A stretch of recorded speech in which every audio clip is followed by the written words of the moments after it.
Leiam comigo, vamos lá. Amados, esta é agora a segunda epístola que vos escrevo. Em ambas procuro despertar com lembrança a vossa mente esclarecida, para que vos recordeis das palavras que anteriormente foram ditas pelos santos profetas, bem como do mandamento do Senhor e Salvador, ensinado pelos vossos apóstolos, tendo em conta, antes de tudo, que nos últimos dias virão escarnecedores com os seus escárnios, andando segundo as próprias paixões e dizendo: onde está a promessa da sua vinda? Porque desde que os pais dormiram, todas as coisas permanecem como desde o princípio da criação.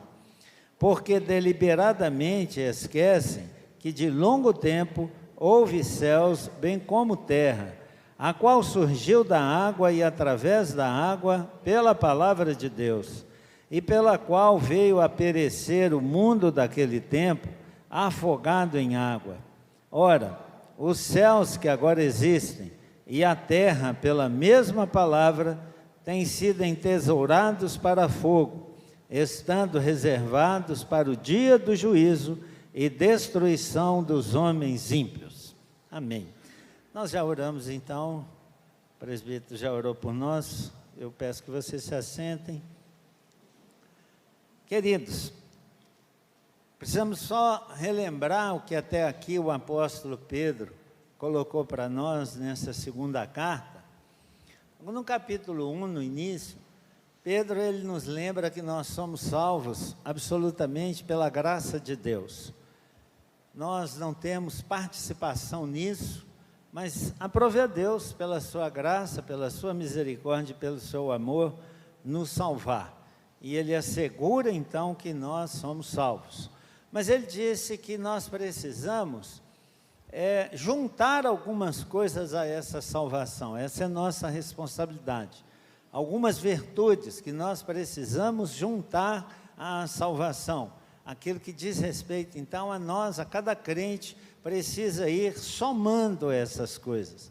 Com qual objetivo? Ele diz lá na carta, no capítulo 1, para que nós nos tornemos produtivos, para que nós tenhamos a consciência de desenvolver o serviço para o Senhor. Nós não fomos salvos, irmãos, para ficar sentado em banco. Nós não fomos salvos para não fazer nada. Quando o Senhor nos salvou com tanto tempo de antecedência da volta dele ou da nossa morte, é porque ele tem uma expectativa de que nós o sirvamos aqui nesse mundo. E existem muitas coisas para ser feito pelo Senhor. Nós somos desafiados então a isso. Mas lembra então, a salvação é um ato da graça de Deus, mas Pedro fala, agora vocês precisam associar, ir juntando a essas coisas, isso e isso, com o propósito de não se tornar improdutivo, para que a sua vida não seja sem valia para o serviço do Senhor aqui nesse mundo. Essa é a nossa responsabilidade. Ainda no capítulo 1, no verso 16, ele dá introdução ao tema do que nós lemos, que é a segunda volta de Cristo. Ele começa a falar então disso e do juízo final. Quando começa o capítulo 2, ele faz um contraponto, ele começa a falar dos falsos mestres, dos falsos profetas, e ele diz, assim como lá no Antigo Testamento, foram levantados falsos profetas no meio do povo, da mesma forma, no meio da igreja hoje, serão levantados falsos mestres, pessoas que estavam no meio da igreja, pessoas que conheceram a fé, que conheceram passagens bíblicas, que têm experiência de viver essa vida comunitária na igreja, e que num momento saíram, e agora elas são adversárias, elas falam contra, elas ensinam contrário, coisas contrárias à revelação de Deus, um falso evangelho, uma distorção do evangelho, não é o evangelho puro de Deus que estão sendo pregados. Então, ele alerta a respeito disso. Isso é uma realidade. E isso tem por tendência, irmãos, exatamente desanimar o crente. Trazer algum tipo de relaxamento com o crente. Nós, sem dúvida nenhuma, irmãos, baixamos muito o sarrafo, né, por assim dizer, né? Nós não somos mais aquela igreja do passado que era muito rigorosa com os padrões. Hoje nós não somos mais assim. E não é porque o evangelho mudou, ele continua o mesmo. Fomos nós que estamos a cada tempo, a cada ano, facilitando mais o ingresso das pessoas na igreja, enfraquecendo assim a nossa fé. Então Pedro, desde aquela época, ele tem por propósito fortalecer o crente, na esperança de que os crentes não sejam contaminados por isso, de que eles não sejam influenciados, de que eles continuem produtivos, de que eles continuem crentes, de que eles continuem fazendo a vontade de Deus, tal qual ela é revelada na Bíblia, e não segundo as nossas paixões. Os escarnecedores estão aí, mas nós não devemos nos preocupar com isso. Então, o primeiro ponto que a gente destaca é esse mesmo, irmãos. A questão de nós, se vamos crer ou não, é uma questão de fé. Não é uma questão de razão. Não é que algumas pessoas são mais sábias, outras nem tanto. Não é que alguém é mais esperto, inteligente, capaz do que outra. O ponto central é esse. Você é crente porque lembra que ele disse que a salvação é um dom de Deus. Então, Deus não faz distinção entre aquele que é mais inteligente, o que é menos inteligente, que tem um desenvolvimento intelectual maior e outro menor. Deus não olha essas coisas. Se houve um novo nascimento, uma salvação, nós vamos crer no Evangelho puro e simples, como está revelado na Bíblia, e não segundo interpretações modernas que andam falando e andam pregando. E, infelizmente, é um grande número de pessoas que acham difícil crer naquilo que Pedro coloca aqui. A volta de nosso Senhor Jesus Cristo. Parece que eu estou falando para pessoas descrentes, mas não, eu estou falando para crentes. Eu tenho conhecimento e tenho consciência disso. Mas o fato, irmãos, é que pelo nosso padrão de vida, parece que nós não cremos tanto assim. Parece que nós já não acreditamos tanto no Evangelho puro e simples como ele nos foi entregue na Bíblia. Nós vamos enfraquecendo, nós vamos abaixando esse sarrafo, cada vez as exigências são menores, cada vez nós vamos chamando de irmão, simplesmente porque uma pessoa diz que está dentro de uma igreja. Simplesmente porque ela disse que aceitou Jesus, ainda que a sua vida não consiga provar o que ela fale, mas nós chamamos de irmãos. Então nós estamos, de fato, incorrendo nesse risco, e precisamos ouvir aquilo que o apóstolo Pedro disse à igreja há 2000 anos atrás, mas que é super atual para os dias de hoje. Ele diz então: amados, esta é, olha a preocupação dele, a segunda epístola que vos escrevo, e em ambas procuro despertar com lembrança a vossa mente esclarecida. Irmãos, quem dera, se nós ouvíssemos, por exemplo, né, nós não reclamaríamos, se fosse de Jesus, que ele falava uma coisa repetidamente, e ele dizia: em verdade eu vos digo. E ele repetia isso, massificava isso no coração das pessoas. Hoje, se um pastor numa igreja pregar 2 domingos seguidos uma mensagem parecida, as pessoas reclamam. Não importa se elas vão fazer ou não, mas haverá reclamação. Ah, mas isso o senhor já pregou semana passada. Eu mesmo já ouvi isso. que a pessoa tem a mania de, e eu acho até uma prática salutar, viu? Não tenho queixa contra isso não. A pessoa anota na Bíblia o dia que você pregou naquela mensagem, aí você vai pregar, a pessoa, quando você desce do púlpito, fala assim, pastor, está anotado aqui que o senhor pregou essa mensagem dia tal. Eu acho isso legal, eu acho bacana, eu não me importo com isso. E eu acho que nós deveríamos ouvir mesmo. Olha o que Pedro está falando. Num espaço curtíssimo de tempo, ele escreve 2 cartas, e ele fala da mesma coisa. Ele diz, eu tenho por propósito despertar a sua mente, crente, que é esclarecida.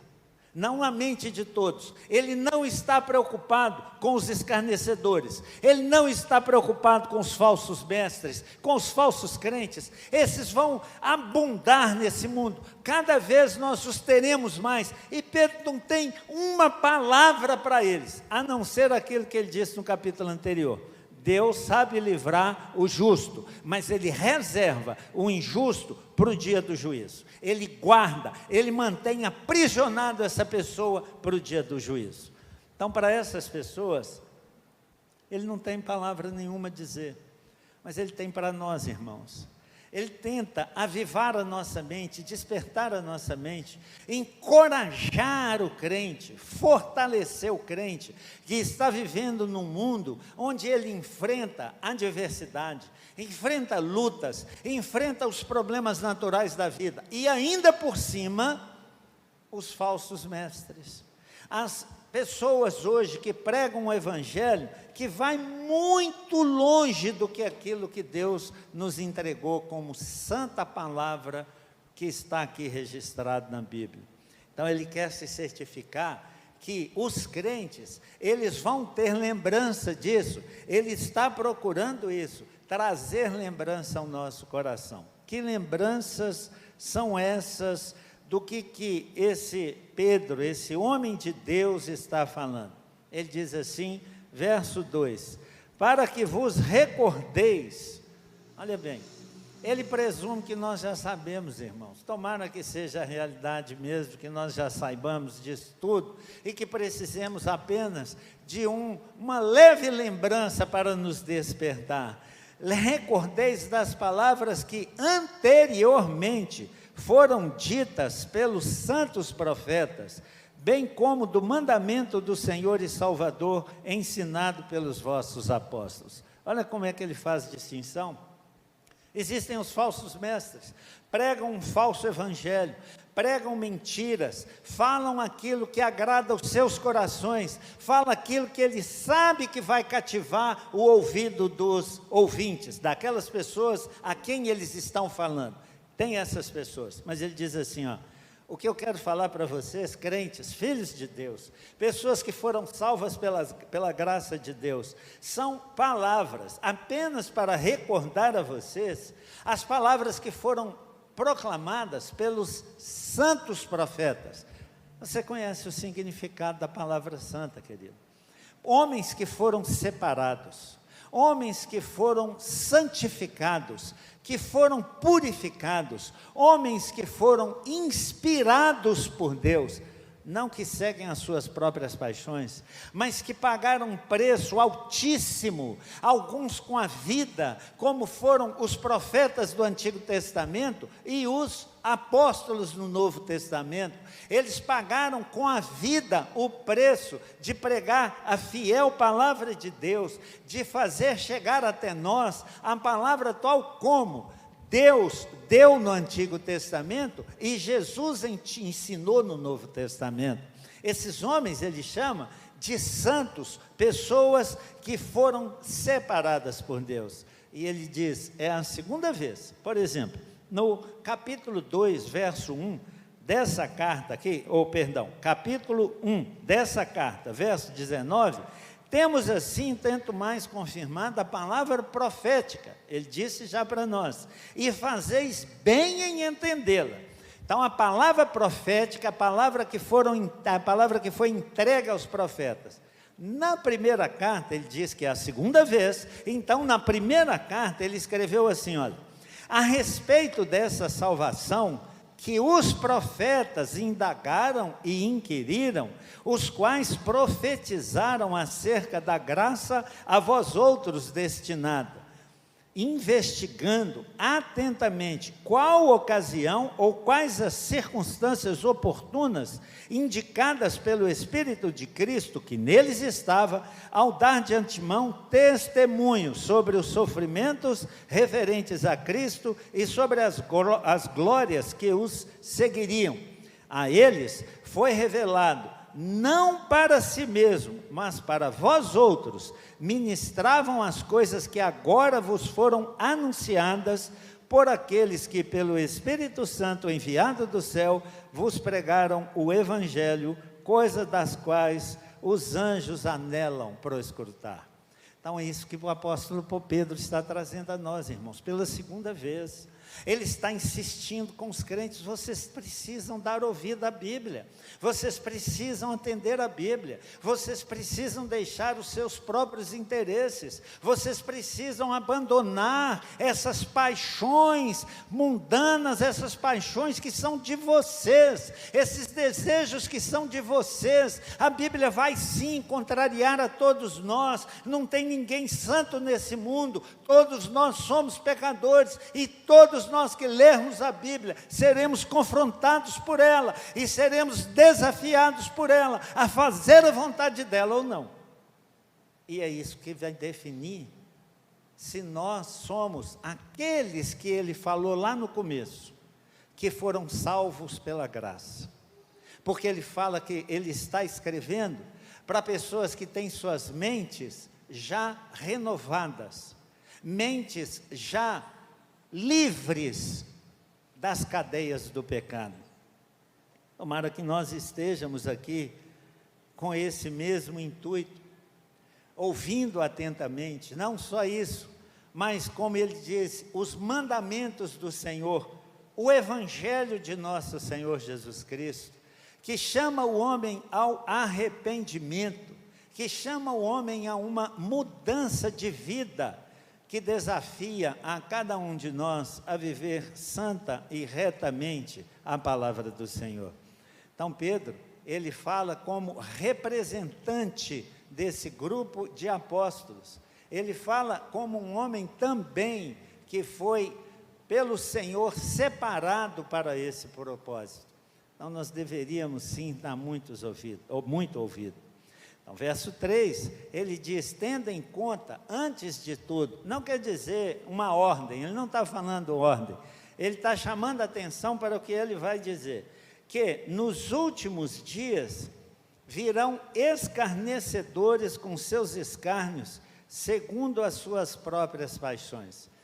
Queridos, essas pessoas das quais ele fala, nós falamos muito a respeito disso no último culto, falando a respeito dos falsos mestres. Eles, já tem gente cuidando, irmãos, vamos concentrar aqui, vamos ficar em paz, né? Que já tem gente cuidando, não sei nem o que aconteceu, mas já tem gente cuidando.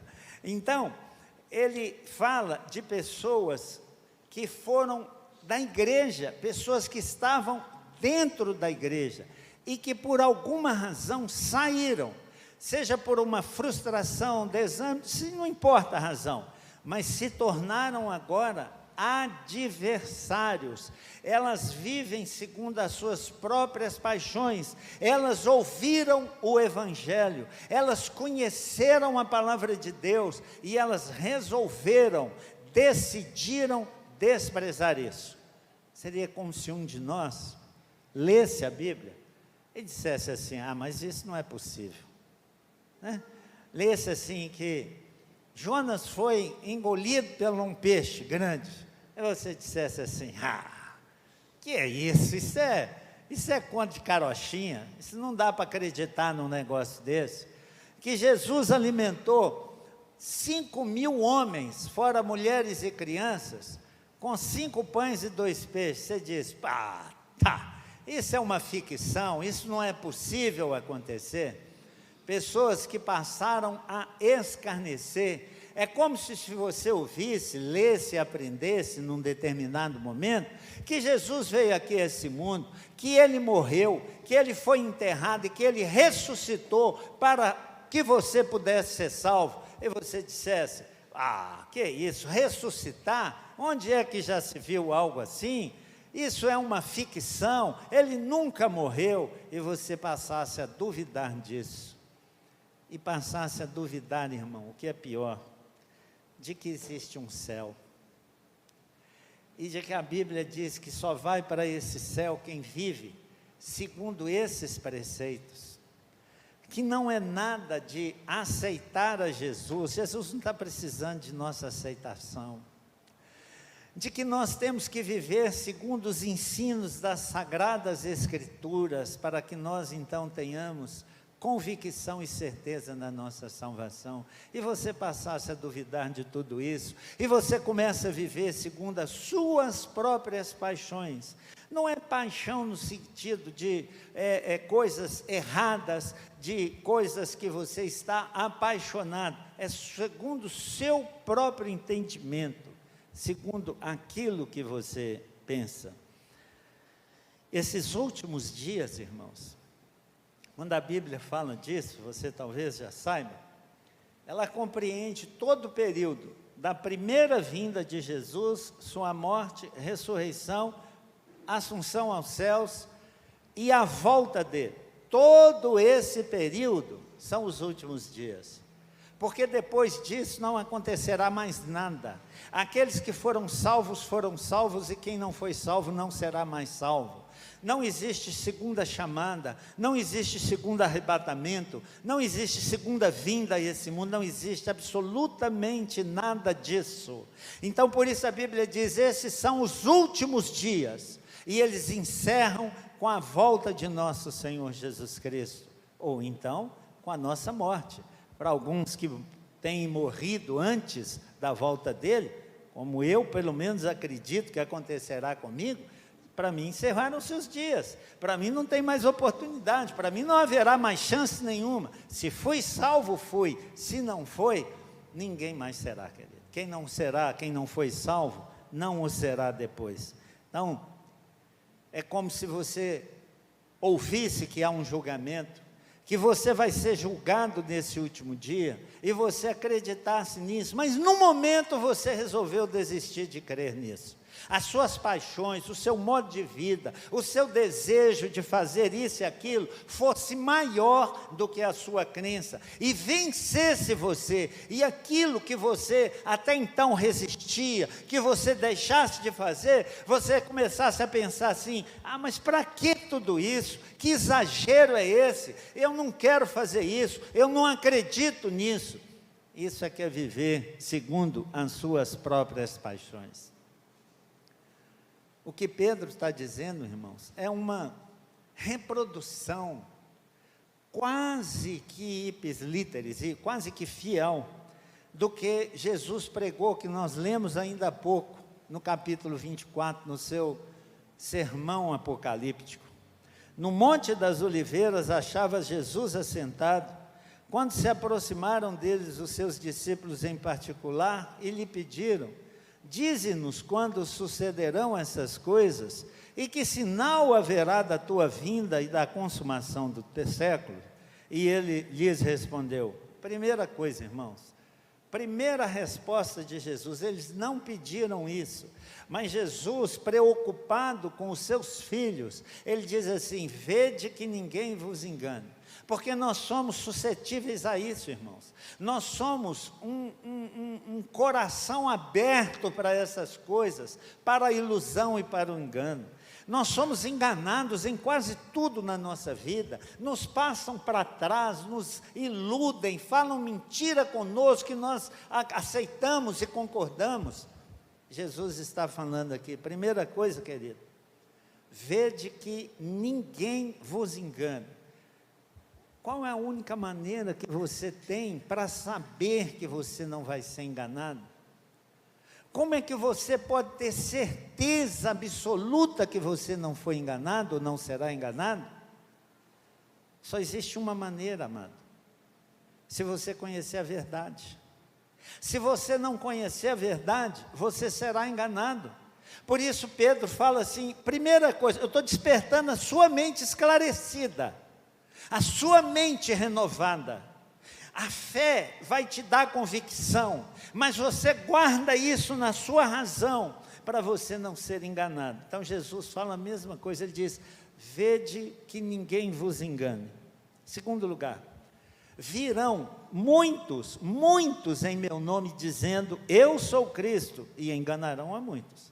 Você percebe o risco que eu e você corremos? Ele está dizendo, Jesus disse que virão muitos e enganarão a muitos.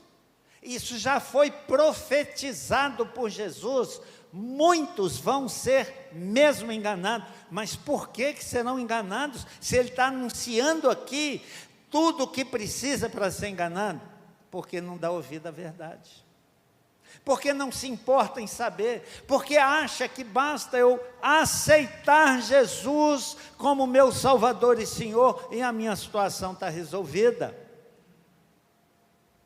Muitos virão em meu nome e enganarão a muitos, dizendo, e levantar-se-ão muitos falsos profetas, e enganarão a muitos, novamente, enganarão. Que coisa impressionante, queridos. Veja como é que mundo nós estamos vivendo hoje. Como o falso evangelho tem atraído multidões, arrastado multidões atrás deles. E eles estão caminhando com essas pessoas, e estão acreditando nesse falso evangelho, acreditando numa mentira, no engodo, mas estão acreditando. Porque surgirão falsos cristos e falsos profetas, olhe bem, operando grandes sinais e prodígios, para enganar, se possível, os próprios eleitos. Ah, querido, como é bom, eu pelo menos acho uma bênção ser presbiteriano, sabia? Porque eu não ando atrás, nunca andei atrás de sinal, nunca me chamou a atenção esse negócio de milagre. Mas é o que as outras pessoas dizem, que a igreja presbiteriana é uma igreja fria, não acontece nada. Fria porque prega o evangelho tal como ele é uma igreja sincera, uma igreja pura, uma igreja que se esforça por transmitir a verdade do evangelho. Mas as pessoas criticam, os falsos mestres criticam, dizem, isso é uma igreja fria, isso não é uma igreja de Jesus.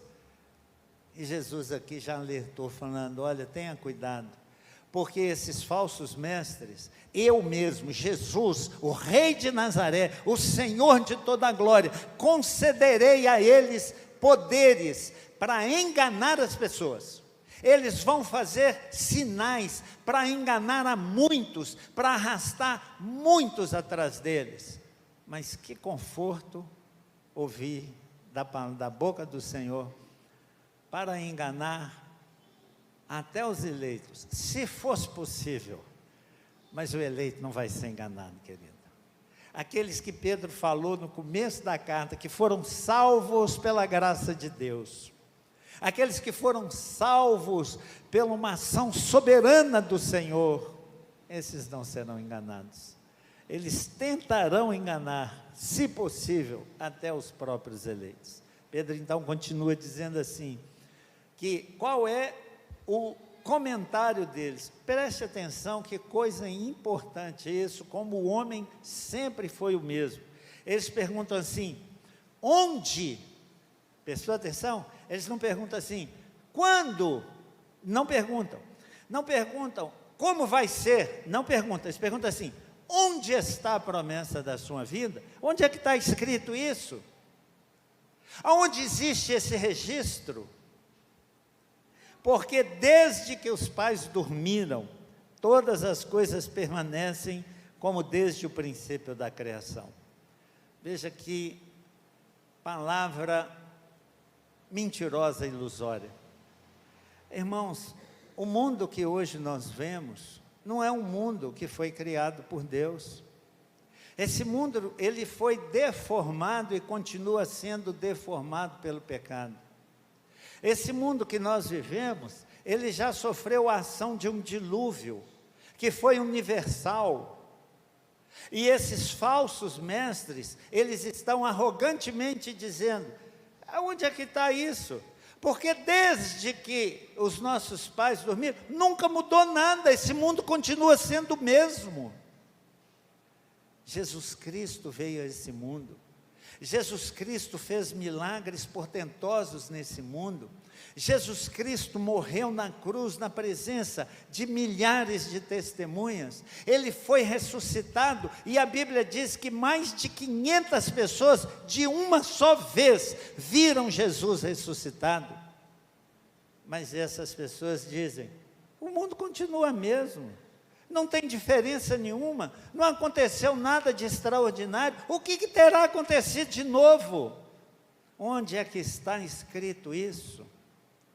Arrogantes, prepotentes, ignoram de forma decisiva, de propósito, o que Deus tem feito nesse mundo, ignoram que Deus tem interesse na vida de pessoas desse mundo, interessam para eles desmentir, tentar iludir os crentes, e infelizmente, irmãos, repito, muitos têm ido atrás, mas veja que coisa interessante, há muitos anos antes de Jesus, Jeremias, convivendo com o povo dele, ele anunciava um juízo, e no capítulo 17, a partir do verso 3, 14 e 15, veja o que é registrado: ó Senhor, esperança de Israel, Jeremias dizendo: todos aqueles que te deixam serão envergonhados, o nome dos que se apartam de mim será escrito no chão, porque abandonam o Senhor, a fonte das águas vivas. Cura-me, Senhor, e serei curado, salva-me e serei salvo, porque Tu és o meu louvor. Eis que eles me dizem: onde está a palavra do Senhor? A mesma coisa, o homem não muda, o homem continua sendo exatamente o mesmo. O coração das pessoas impiedosas não muda por nada, elas viram coisas extraordinárias acontecendo, mas não mudou seus corações, continuaram corações de pedra. E hoje, diz o apóstolo Pedro, que é a mesma pergunta que fazem: onde é que está essa promessa? Onde é que tem esse registro de que isso acontecerá?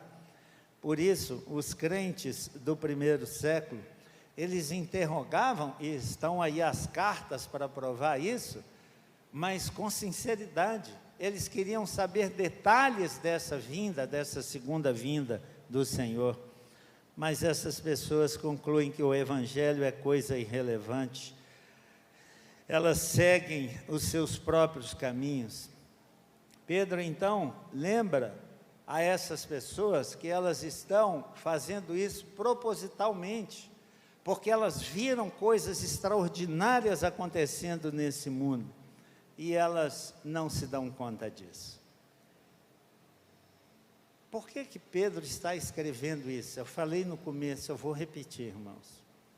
Ele não tem interesse nessas pessoas, mas ele interessa por mim e por você, que somos crentes. Ele interessa por nós, Ele não quer que nós sejamos iludidos, Ele quer fortalecer o seu coração. Ele está querendo dizer: você está admirado que essas coisas aconteçam? Elas estão anunciadas há muito tempo, isso já aconteceu no Antigo Testamento, e está acontecendo de novo, e vai acontecer sempre, até a volta de Jesus. Irmãos, o mundo ainda não viu, mas verá uma grande apostasia, pessoas que sairão em massa das igrejas. Isso acontecerá, isso está anunciado, que acontecerá, mas você seguirá essas pessoas se acontecesse? Pedro diz: não faça isso, acredite nas promessas, acredite na palavra de Deus. Paulo, quando ele escreve aos Filipenses, ele diz que o que para eles é prova de perdição, para nós é prova de alegria. Irmão, se o mundo estivesse caminhando muito bem, eu acho que nós tínhamos que nos preocupar. Mas porque esse mundo está de mal a pior, nós temos que dar glória a Deus, porque é isso que está anunciado nas Escrituras, que não há remédio, que nós estamos em direção ao fim, nós estamos caminhando para o fim. O mundo está guardado para fogo, ele será destruído, tudo o que os nossos olhos veem, eles serão destruídos. Então Pedro tem essa preocupação comigo e com você. Não dê ouvidos aos escarnecedores, aos que tentam diminuir o Evangelho, baratear o Evangelho, minimizar o Evangelho, aqueles que dizem que você não precisa fazer nada, que basta aceitar Jesus, e que Jesus vai fazer isso e aquilo outro na sua vida. Não é assim, querido, esse não é o Evangelho de nosso Senhor Jesus Cristo. Veja o que ele coloca nos versos finais: porque deliberadamente, olhe bem, é proposital, esquecem que de longo tempo houve céus bem como terra, a qual surgiu da água e através da água pela palavra de Deus, pela qual veio perecer o mundo daquele tempo afogado na água. Pedro sabe que essas pessoas sabem disso, ele sabe que o dilúvio foi universal, que essas pessoas foram ensinadas a respeito disso, que a mesma palavra de Deus, que mandou que separasse a porção seca e as águas, para que houvesse oportunidade, possibilidade da vida na terra, a mesma palavra que fez essa separação, Pedro está dizendo, pela mesma palavra, o mundo antigo veio a perecer. O mesmo Deus que falou, separe a parte seca das águas, a mesma palavra Deus chamou a Noé e falou assim, 120 anos é o tempo que eu concedo aos homens de vida. 120 anos, e em 120 anos, irmãos, eu tento viver esses dias, sabe, na minha mente. Então eu imagino eu lá, olhando Noé construindo a arca, e nada muda, sabe? Nada muda, e ele põe mais uma madeira, ele corta mais uma árvore, ele faz isso, e com aquele sacrifício, e etc, etc, e os anos vão passando, e 10 anos, e 15 anos, e 20, 50 anos, 70 anos, 80 anos, 100 anos, 119 anos, e nada mudou. O que os escarnecedores diriam? Esse velho está gagá, ele não sabe nada. Mas um dia, eles viram que os animais entraram na arca. E eles viram que a família de Noé entrou na arca. E eles viram, ainda com chacota, riso e escárnio, eles viram a porta da arca se fechando. Porque a Bíblia diz que foi Deus quem fechou a porta, não foi Noé. E eles viram essa porta se fechando. E eles viram os primeiros pingos de chuva chegando. E daqui a pouco já não eram pingos. Daqui a pouco já era uma tempestade.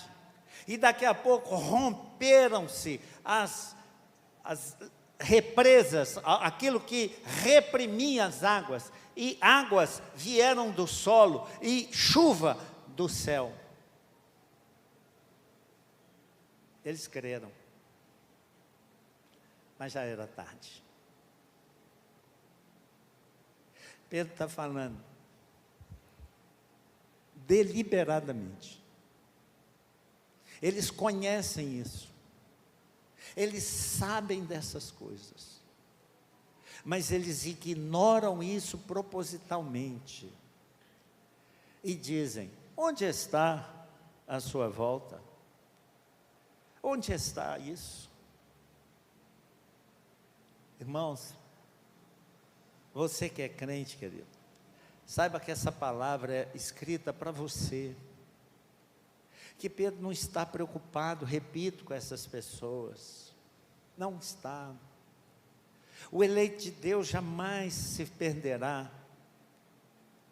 Pedro quer que você, querido, consciente disso, não seja enganado pelas essas palavras desses escarnecedores. essas pessoas que mentem, que enganam, que apresentam um evangelho que não é verdadeiro, um evangelho que não está registrado na Bíblia, o falso evangelho. Ele está muito preocupado com você. Ele não quer convencer ninguém que não seja um filho de Deus. Um dia, querido, Jesus voltará a esse mundo. É tão certo como nós estamos nos vendo. Aliás, mais certo do que isso. Se amanhã, se você duvidar que esteve presente nesse culto, não duvide que Jesus Cristo voltará a esse mundo. Ele voltará. Ele vem buscar os seus filhos, irmãos, e destruir toda essa mentira, essa hipocrisia, essa falsidade, todas essas coisas erradas que as pessoas estão fazendo. Por isso, querido, não se entregue, não se renda. Não ache que a Bíblia te exige um padrão alto demais. Não imagine isso, amado. Não siga a sua própria paixão, a sua própria interpretação de que essas coisas não são assim. De que isso não é mais para esses dias. Nunca diga, essas coisas do Antigo Testamento. Pedro está falando aqui no Novo Testamento. Dê ouvido às profecias do Antigo Testamento. Elas foram escritas por homens santos, homens que foram separados por Deus para esse propósito. Então não se renda não, amado. E ele conclui então dizendo assim, ora, os céus que agora existem, tem 2000 anos, os céus que agora existem, quando você sai daqui, contempla esse céu, coisa linda, né? E alguns dias então está mais maravilhoso ainda. E a terra, que nós somos tão agarrados a ela, né? Tão apaixonados por ela, nós não queremos sair daqui de jeito nenhum. Nós lutamos com todas as nossas forças por reconhecimento nesse mundo. Os céus que agora existem e a terra, pela mesma palavra, aquela palavra que criou, a mesma palavra tem sido entesourados para fogo, estando reservados para o dia do juízo e destruição dos homens ímpios. Ela está sendo preservada, o que ainda não permitiu que esse mundo fosse completamente destruído, é a palavra de Deus, irmãos. O que vai destruir o mundo não é o desgelo da Antártida ou do Ártico, não é isso que vai destruir o mundo, porque Jesus, o Deus, falou que jamais destruiria de novo o mundo por água. Por isso Pedro diz aqui, está sendo guardado para fogo. É isso que vem, não sabemos como, e nem perca seu tempo em imaginar como é que isso vai acontecer, que isso não importa, importa que você acredite, não da forma que vai acontecer, não gaste seu tempo com isso não, mas isso acontecerá. Aquilo que a gente às vezes preza tanto, tudo isso vai ser destruído. Mas lembra que você não, querido. A destruição é para os homens ímpios, é para as pessoas que não obedecem ao Senhor, que desprezam a palavra do Senhor, que vivem segundo as suas próprias paixões, que adotaram um princípio de vida, que resolveram tomar uma decisão, mesmo sabendo o que a Bíblia diz, e têm coragem de dizer, isso não é para os nossos dias, isso não é bem assim. São essas pessoas que correm risco. São essas pessoas que precisam mudar, querido. Sendo você um filho de Deus, um crente em Cristo Jesus, que tem essa mente esclarecida, um coração no qual o Espírito Santo de Deus já trabalhou, já deu vida, já renovou. Acredite nisso, Deus determinou o começo desse mundo pela palavra, e pela palavra, ele tem sido guardado para no fim, pelo fogo, assim como foi a palavra que criou na separação da água e a palavra que destruiu quando ele mandou que as águas viessem. Pedro está dizendo, esse mundo de agora, que ele viveu, que nós vivemos, está sendo guardado, preservado para destruição pelo fogo. O que a gente guarda desde já, irmãos? Isso vai ficar mais claro na próxima exposição. Mas fica claro para nós que da mesma forma que as pessoas se surpreenderam na época de Noé, foram surpreendidas quando começou a chover, e elas perceberam tardiamente que era verdade. Assim como aqueles habitantes de Sodoma e Gomorra, que ele vai fazer citação agora nos próximos versos, que nunca imaginavam que viria uma destruição, mas um dia chegou. Da mesma forma, irmãos, muitos, milhares e milhares, serão surpreendidos pela destruição desse mundo. A Bíblia toda trata disso, irmãos. Em todos os seus escritos, 4 livros apenas da Bíblia não falam de alguma forma da volta de Jesus e da destruição do mundo. 4 livros apenas: Gálatas, Filemon, 2 João e 3 João. Apenas esses 4 livros não falam dessas coisas, de 66 livros. Será que isso não é uma doutrina importante para nós darmos ouvido? Para nós darmos atenção, para nós resolvermos de verdade praticar? Os sinais estão acontecendo, irmãos. Jesus Cristo falou que deveria haver uma proclamação maciça do Evangelho, isso está acontecendo. Jesus Cristo falou do surgimento de falsos mestres e falsos profetas, isso está acontecendo. Falou de um período crescente de iniquidade, esse mundo está um terror, isso está acontecendo. E ele falou sobre a vinda do anticristo, isso ainda não aconteceu. Apesar de João dizer que existem muitos anticristos, pessoas que são contrárias a Cristo, que seriam os falsos profetas, mas o anticristo, ele ainda não apareceu, mas ele aparecerá. E ele é o último sinal de que Jesus o destruirá, como a Bíblia diz, como um sopro. Foi embora, acabou, foi destruído. E aqueles que tinham que ser salvos foram. Não deixe-se abaixar seu nível cristão, querido. Não relaxa, não abra mão dos seus valores bíblicos. Segundo lugar, irmãos, é sabido que crer nessas coisas hoje é um absurdo. Você é perseguido só de dizer que essas coisas acontecerão. Só de dizer que você acredita nessas coisas, que você acredita na Bíblia, você já é perseguido, você já é desprezado, você já é humilhado. Mas isso é assim mesmo, querido.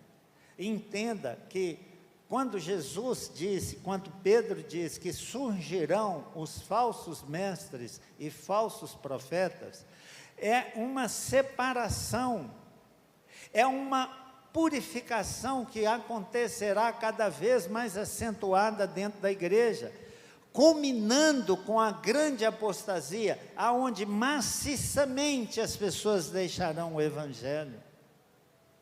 Então, o que para eles, como diz Paulo aos Filipenses, é sinal de perdição, para nós é sinal de glórias a Deus. Louvado seja o Senhor, a palavra do Senhor está sendo cumprida, está acontecendo tudo, exatamente igual a Bíblia predisse. E por isso, você pode ter certeza, irmãos, certeza, que se o Espírito Santo de Deus um dia te salvou, você irá para o céu. Um dia você vai estar livre de todas essas contaminações desse mundo, livre de todas essas pelejas desse mundo. Mas ainda não, ainda não é tempo, ainda não é tempo disso. Mas seja firme e muito abundante na obra do Senhor. Trabalhe, dedique sua vida ao Senhor. Releia lá o primeiro capítulo, os primeiros versículos dessa carta. Veja como Paulo coloca isso, Pedro coloca isso de uma forma extraordinária. Você é salvo pela graça, mas você precisa acrescentar isso. Para quê? Para que você seja produtivo, para que você seja uma pessoa que crê e serve ao Senhor com integridade nesse mundo. Faça isso, querido, e glorifique assim a Deus com a sua vida.